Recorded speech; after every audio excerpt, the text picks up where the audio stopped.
नमस्कार 99 न्यूज के इस बुलेटिन में आपका स्वागत है। मैं हूं आपके साथ सोमनाथ तिवारी। बढ़ते हैं आज की खबरों की ओर। धनबाद के राजगंज में बुधवार की अहले सुबह बिहार से बंगाल जा रही एक बस अनियंत्रित होकर सामने खड़ी एक ट्रक से टकरा गई, जिससे बस में सवार 40 से 50 लोग घायल बताए जा रहे हैं।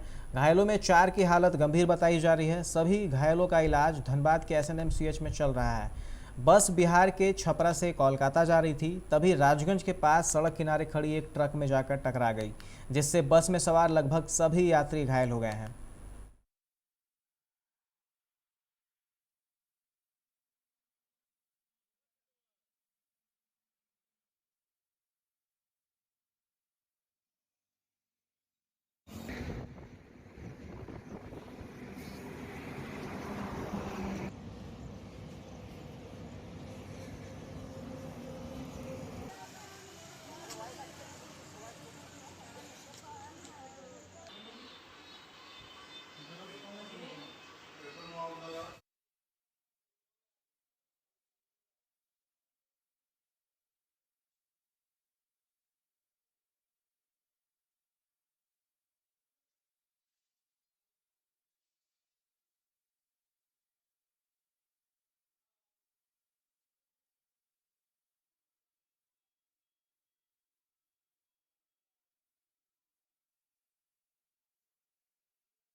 बस मतलब वहाँ ट्रक ठहरा था।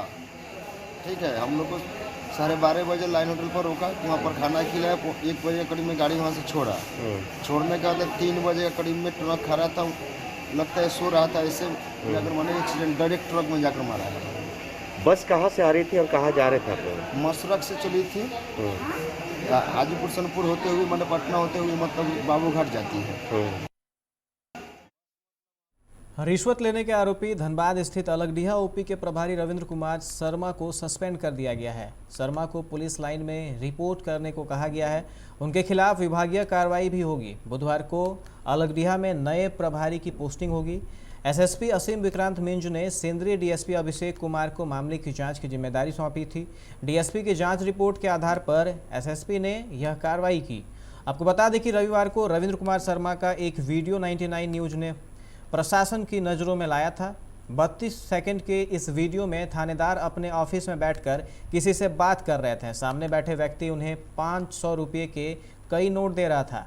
रुपये लेकर OP प्रभारी गिन रहे थे। रुपये देने वाले कह रहा था कि गरीब आदमी है सर, उसको बोलें कि खुद जाकर दे दो। ऐसी चर्चा थी कि अवैध कोयले के धंधे में कोई उन्हें रिश्वत दे रहा था। DSP की जांच में रविंद्र शर्मा पर लगे आरोप सही पाए गए थे।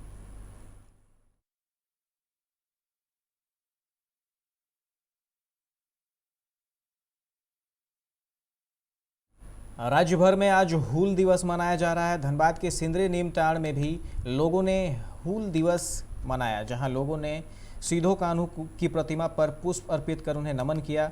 इस कार्यक्रम के धनबाद जिले के कई गणमान्य लोग उपस्थित हुए।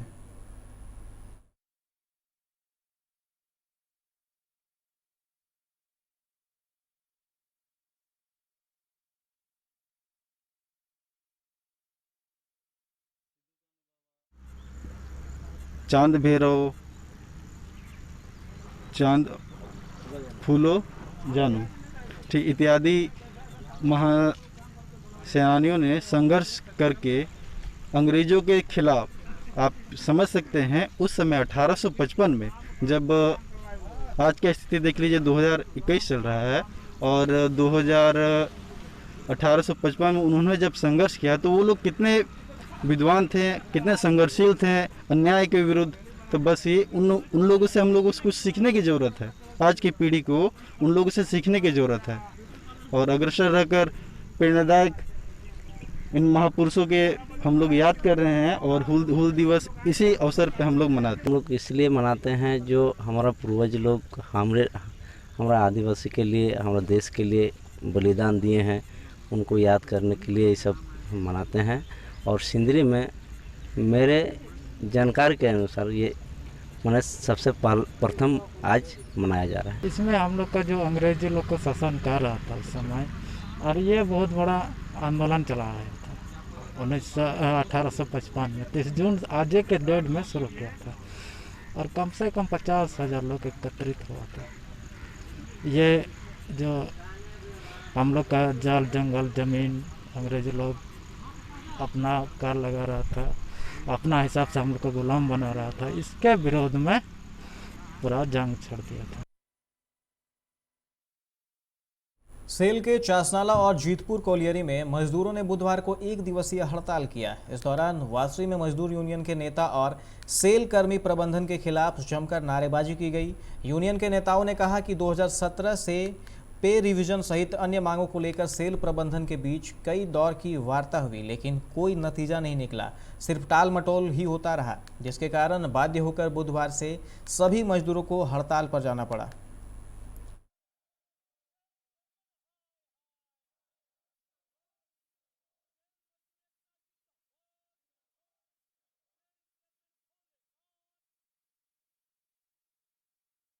पूरे सेल में अभी तक वेतन समझौता 1/1/2017 से बाकी है।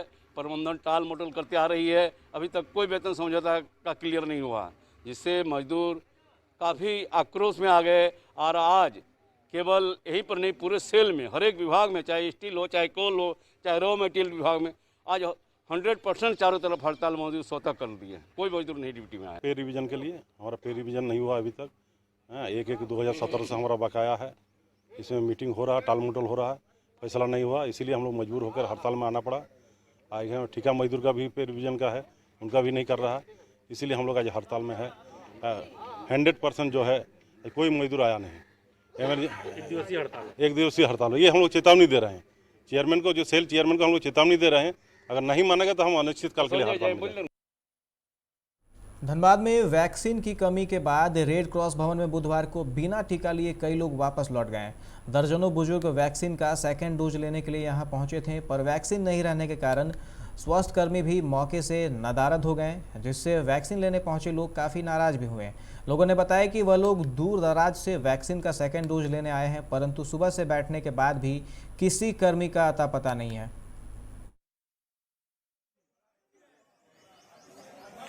टीकाकरण के लिए आए थे, लेकिन स्थिति बहुत दयनीय है। यहाँ कर बुला करके यहाँ पर हम लोग को टीकाकरण नहीं किया जा रहा। सेकंड डोज वाले हम लोग वरिष्ठ नागरिक। क्या बोले जा रहे हैं यहाँ पर? क्या बोले जा रहे हैं यहाँ पर? यहाँ पर कोई स्टाफ लोग का पता ही नहीं है, कोई स्टाफ नहीं है, कोई स्टाफ नहीं है। और हम लोग सवेरे 9 बजे से यहाँ पर वैक्सीनेशन के लिए हैं और 11 बज रहा है। कल आ रहे हैं। किस लिए आए थे रेड क्रॉस? यहाँ टीका लेने के लिए आए थे। क्या बोला गया यहाँ का? बोला कुछ नहीं, स्टाफ नहीं है, या कुछ बोल नहीं रहा। एक भी स्टाफ यहाँ पर नहीं है? नहीं, हम लोग तो 8 बजे से बैठे हुए हैं। कितने बजे आए थे? 8 बजे। कल आए थे तो कल बोला था कि हाँ होगा टीकाकरण। ठीक होगा। अब आज आने पर यहाँ कोई कर्मचारी नहीं है, खाली बोला कि 10 बजे 9 बजे से हम रेड क्रॉस सोसाइटी केंद्र पर खड़े हैं, तब से आए हुए, पता नहीं किसी का भी पता नहीं। एम्बुलेंस के ड्राइवर लोग यहाँ पर है, अभी वही लोग कोई एक जगह फोन किया, बोला यहाँ पर वैक्सीन आज नहीं आएगा। आज यहाँ वैक्सीन खत्म है। हाँ, वैक्सीन जब आएगी बाहर से तब होगा। बागमारा में मृतक चंदन की मां ने पुलिसिया कार्रवाई पर सवाल उठाते हुए कहा कि रामकनाली ओपी पुलिस हत्यारों को संरक्षण दे रही है। साथ ही ये भी कहा कि आरोपियों ने हम लोगों को केस उठाने की धमकी दे रहे हैं, जिससे परिवार के सदस्य दहशत में हैं। दरअसल 25 मई को रामकनाली ओपी क्षेत्र के खमारगोड़ा बस्ती के समीप जंगल में 25 वर्षीय चंदन सिंह का शव एक पेड़ में लटका मिला था। मामला प्रेम प्रसंग से जुड़ा है। चंदन की मां का आरोप था कि चंदन की प्रेमिका के पिता और भाई ने हत्या कर शव को पेड़ से लटका दिया है। मां की शिकायत पर हत्या का मुकदमा दर्ज भी किया गया, पर दोनों नामजद की गिरफ्तारी नहीं हुई है। अब चंदन के परिवार को धमकी मिल रही है।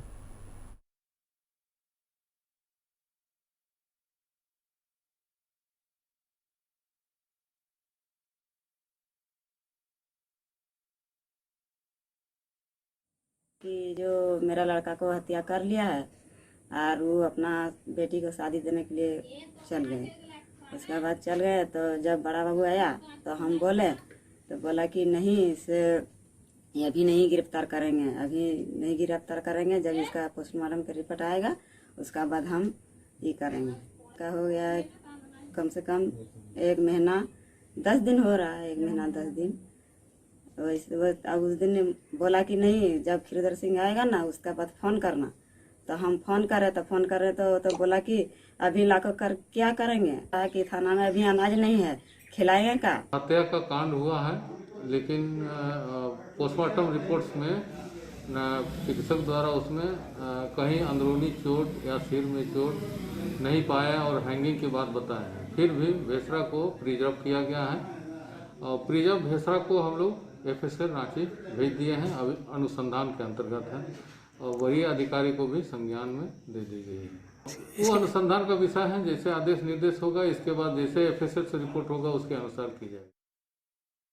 निरसा थाना क्षेत्र के मुगमा मोड़ पर बुधवार के सुबह सब्जी विक्रेताओं ने 200 रुपये का नकली नोट देते हुए अख्तर अंसारी नामक व्यक्ति को पकड़कर पुलिस के हवाले किया।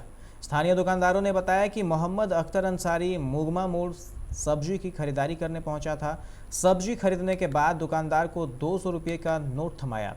नोट को देखते ही सब्जी विक्रेता को शक हुआ कि नकली है। उसे पकड़कर शोरगुल मचाने लगा। शोरगुल सुनकर आसपास के दुकानदार और ग्रामीणों ने पहुंचकर उसकी तलाशी ली तो उसके पैंट से 2000 रुपये का नकली नोट मिला। उसमें 200 के 5 और 100 रुपये के 10 नकली नोट थे। जब ग्रामीणों ने पूछा कि इतना सारा नकली नोट उसके पास कहां से आया तो उसने बताया कि मुगमा बाईपास में एक व्यक्ति को 2000 का नोट खुदरा के लिए दिया था, उसी के द्वारा दिया गया है।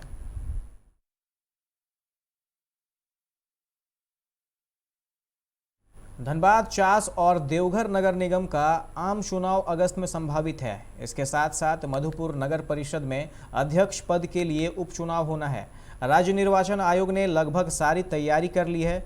14 जुलाई को मतदाता सूची का अंतिम प्रकाशन कर 16 जुलाई को आयोग के समक्ष सीधी सुपुर्द होगा। इसके बाद चुनाव की तारीख का ऐलान आयोग कर देगा। मतदाता सूची का फाइनल प्रकाशन ही चुनाव की तारीख तय करने का सबसे अहम दस्तावेज होता है। वहीं निगम के आम चुनाव व मधुपुर नगर परिषद के उपचुनाव की तारीखों के संबंध में सूत्रों से मिली जानकारी के मुताबिक 20 जुलाई तक अगस्त में होने वाले चुनाव की तिथि की घोषणा हो सकती है।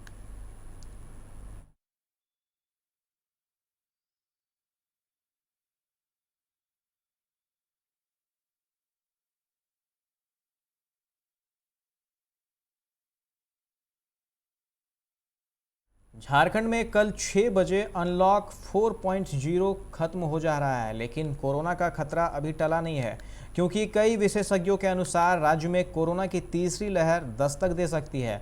हाँ, ये जरूर है कि राज्य में अभी संक्रमण की रफ्तार सुस्त पड़ चुकी है।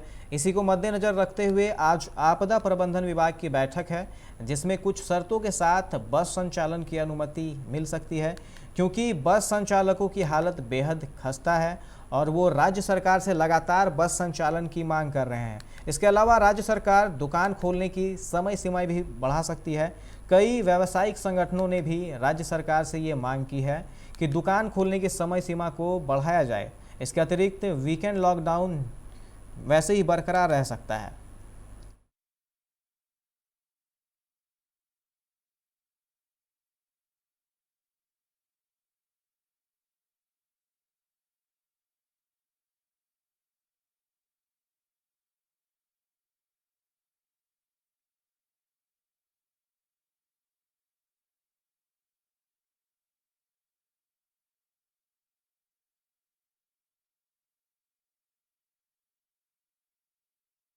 औरंगाबाद के मदनपुर थाना क्षेत्र के जमुआइन गांव में एक पति पत्नी की न सिर्फ पिटाई की गई बल्कि टांगी और कुदाल से काटकर हत्या कर दी गई। यह घटना बुधवार सुबह 5 बजे के आसपास की बताई जा रही है। घटना की सूचना मिलने के बाद मौके पर पहुंची पुलिस ने दोनों शव को पोस्टमार्टम के लिए भेज दिया है। वहीं इस मामले में कुछ लोगों को हिरासत में लेकर पूछताछ की जा रही है।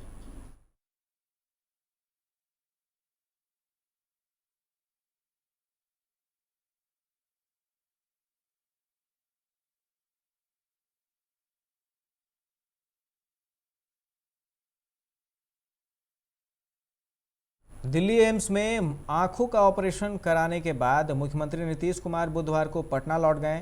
काला चश्मा लगाए मुख्यमंत्री ने मुस्कुराते हुए मीडिया कर्मियों से कहा कि सब कुछ ठीक है। डॉक्टर ने सावधानी बरतने और आराम की सलाह दी है। मुख्यमंत्री 22 जून को दिल्ली गए थे। सुबह 10:40 पर दिल्ली एयरपोर्ट से पटना के लिए रवाना हुए। एम्स में डॉक्टर राजेंद्र प्रसाद नेत्र विज्ञान केंद्र में बीते 24 जून को उनकी एक आंख की मोतियाबिंद की सर्जरी हुई।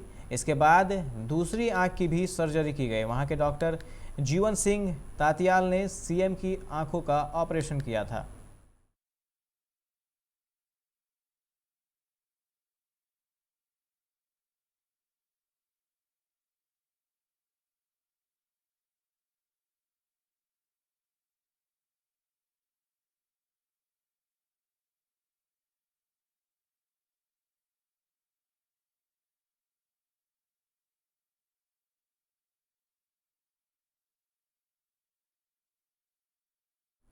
जम्मू सीमा पार से घुसपैठ की गतिविधियां अभी भी जारी है। जम्मू कश्मीर के जम्मू जिले में आज सुबह एक बार फिर 2 ड्रोन देखने को मिला है। सेना के सूत्रों ने कहा है कि एक ड्रोन सुबह 4:40 पर कालूचक इलाके में दिखा, तो वहीं दूसरा ड्रोन 4:52 पर कुंजवानी में दिखा। बड़ी बात यह है कि ये दोनों इलाके एयरफोर्स स्टेशन के 7 से 10 किलोमीटर के दायरे में आते हैं। सूत्रों के हिसाब से दोनों ड्रोन 800 मीटर की ऊंचाई पर उड़ रहे थे।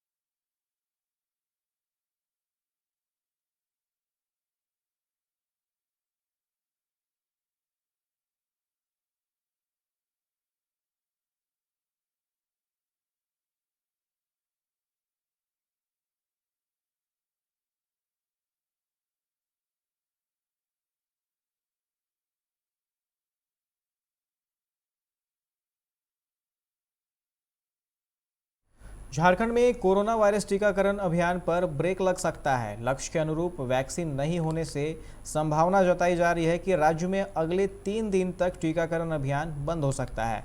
वहीं मंगलवार को गिरिडीह और रांची के कुछ टीकाकरण केंद्र से लोगों को मायूस होकर लौटना पड़ा है। राज्य में वैक्सीन की 11 लाख डोज कम मिली है। राज्य में हर दिन 2.5 लाख टीकाकरण का लक्ष्य निर्धारित किया गया है।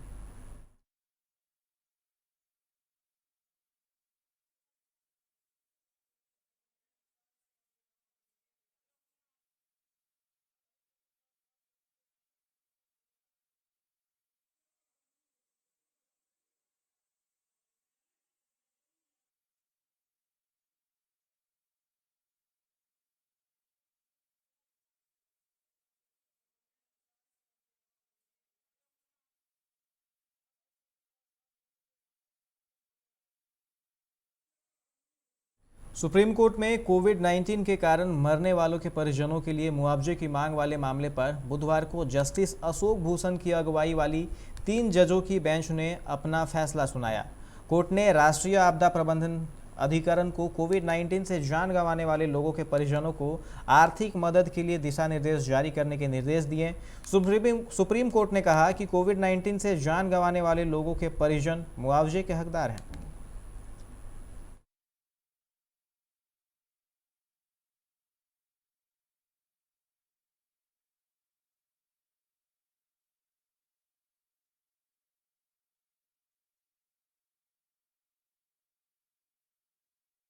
सूबे में कोरोना के 190 नए संक्रमित मिले हैं। 1,03,51 टेस्ट में ये नतीजा सामने आए हैं।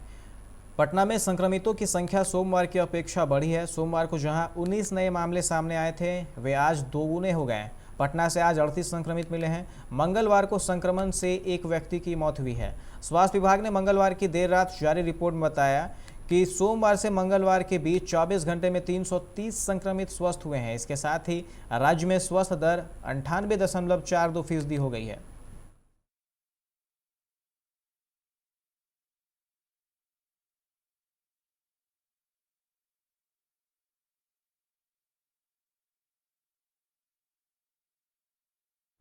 इस बुलेटिन में फिलहाल इतना ही। तमाम खबरों के लिए आप देखते रहे 99 न्यूज। नमस्कार।